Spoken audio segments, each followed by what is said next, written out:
We have with us this afternoon Dr. Wally Rhines, Chairman and CEO of Mentor Graphics. Welcome, Wally. Glad to be here. What are the characteristics of a great leader? I think the most important thing is the ability to attract, motivate, and retain talented people. There are lots of parts of that.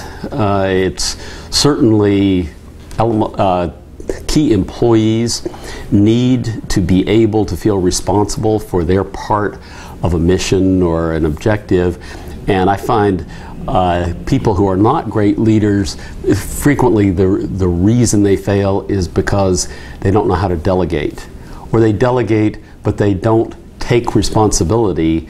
The employee to whom the job is delegated needs to feel that you are with him or her regardless of the result, and that they're not going to take the blame by themselves. You're responsible too. And they want to know that things truly are delegated. With that, you can leverage your own capabilities to do far more than you could ever do yourself. And that's really why many people want to be leaders of organizations. They can just accomplish a lot more. What are the greatest challenges you have faced as a leader? Oh, my greatest have been major transitions where the organization had to change, or the total technology changed and we had to adjust to it, or my role changed. Probably the toughest one was moving from Texas Instruments to Mentor Graphics, where the company was in a great deal of trouble because a generation of product was not working.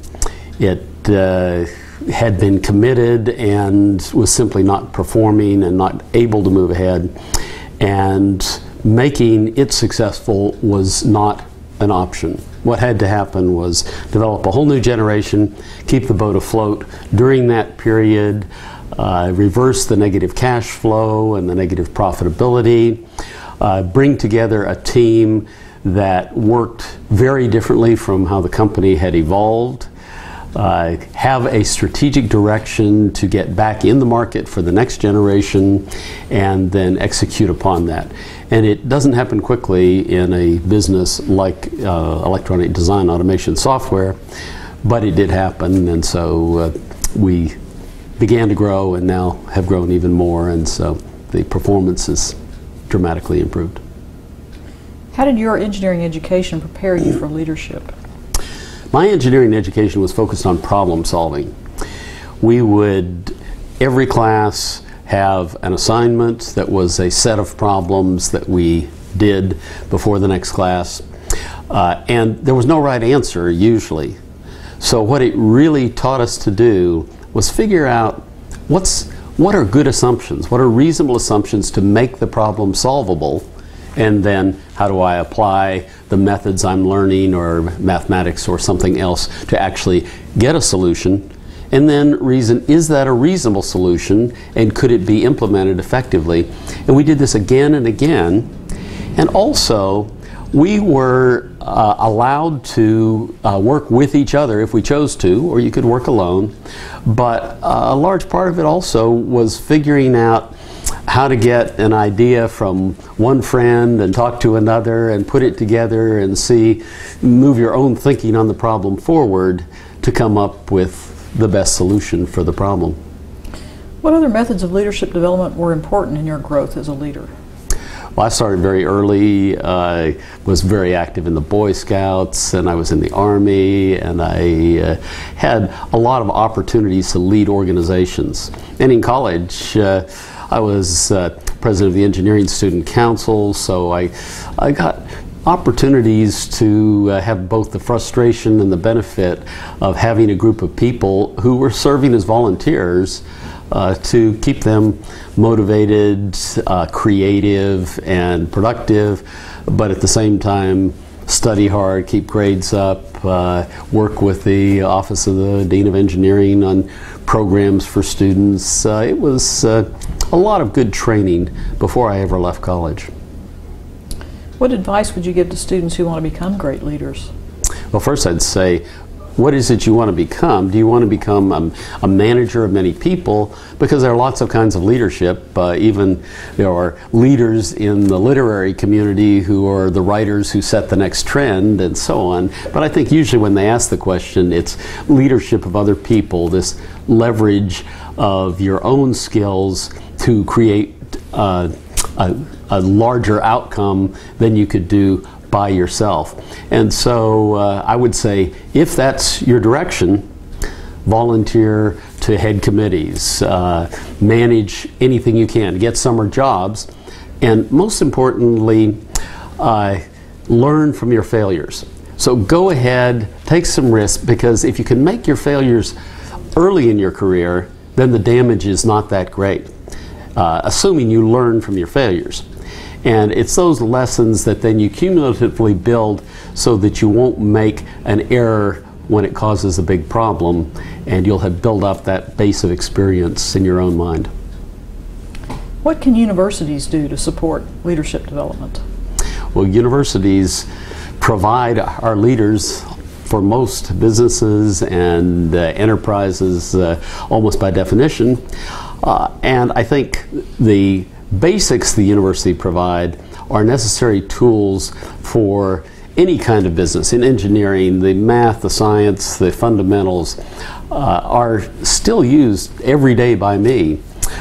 Some of the other things they provide, though, are the things that give you intuition for solving practical problems. As we had mentioned earlier, education is what you have when you've forgotten everything you learned.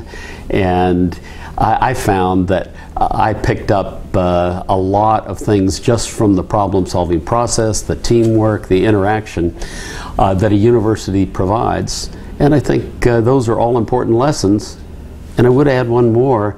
I had tremendous benefit from some non-technical courses I took. Things like business law. We had engineering English when I grew up, where you would write a paper and then rewrite it again and again and learn expression that way. And also, university is a place to explore where you find out what you really love. And I was fortunate. I took a computer course in my freshman year and fell in love with computers, and my life was changed. How has globalization impacted leadership? It's created a total new dimension. So managing an organization of people who are dispersed around the world requires a lot of skills in bringing groups together through other means of connection. Importantly, dealing with other cultures, and of course, customers in other cultures also create a new dimension of management. As an example, Asian cultures tend to be face-based, US cultures tend to be honesty-based. The two are sometimes have subtle differences where you need to put yourself in the shoes of the person in the other culture, or you'll make bad decisions relative to motivating people or helping customers or being successful in your business. What key events or people were instrumental in putting you on the path to leadership? Well, there were lots of people. My father was demanding, but also very encouraging in my leadership activities, Boy Scouts, other things, but also my education and hobbies and other activities. But I had some key people along the way in the university. The assistant dean, Dean Hellworth, sort of took me under his wing and worked with me on management of the student groups. I had a supervisor, Don Brooks, who's now deceased, but at Texas Instruments, who was the model of all the things you want to see: strategic insight, leadership, motivation, and so he gave me a mold to pattern after. And I also learned from peers and subordinates. One of my peers was Peter Bonfield, now Sir Peter Bonfield, who worked with me at Texas Instruments. Later he became CEO of British Telecom, but he was way, way ahead in the whole expertise in technical management, people management, and I could learn from watching him as a peer. And I had a subordinate, Yukio Sakamoto, who later went on to become CEO of LP to Memory, who I learned from both the cultural bridge with dealing with Asians, but also just the innovation that you can get from people if you give them the opportunity, encourage them, and let them move in their own direction, and then provide the support they need. Thank you, Wally. Thank you, Kim.